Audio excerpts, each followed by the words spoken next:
ಮರುಕ್ಷಣನೇ ಆ ಶ್ರೀಮಂತ ವ್ಯಕ್ತಿಗೆ ಒಂದು ಕಾಲ್ ಬಂತು. ಆ ಕ್ಷಣ ಅವನು ನಿಂತಿರೋ ನೆಲನೇ ಒಮ್ಮೆ ಕಂಪಿಸಿದ ಹಾಗಾಯ್ತು.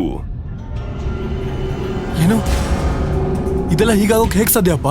ಯಾರೋ ನಮ್ಮನ್ನ ಹಾಳು ಮಾಡ್ಬೇಕು ಅಂತ ಪ್ರಯತ್ನ ಪಡ್ತಿದ್ದಾರೆ. ನೀನ್ ಯಾರಾದ್ರೂ ದೊಡ್ಡ ವ್ಯಕ್ತಿಗೆ ಬೇಜಾರ್ ಮಾಡೋ ತರ ನಡ್ಕೊಂಡಿದ್ಯಾ? ಒಂದ್ ವೇಳೆ ನಡ್ಕೊಂಡಿದ್ರೆ ಈಗ್ಲೇ ಅವ್ರ ಹತ್ರ ಕ್ಷಮೆ ಕೇಳು. ಇಲ್ದಿದ್ರೆ ನಾಳೆ ಅಷ್ಟರಲ್ಲಿ ನಾವು ಬೀದಿಗೆ ಬೀಳ್ಬೇಕಾಗುತ್ತೆ.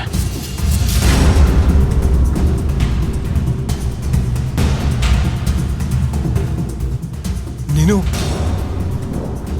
ಇದೆಲ್ಲ ಹೇಗ್ ಮಾಡ್ದೆ? ಅಷ್ಟಕ್ಕೂ ನೀನ್ ಯಾರು?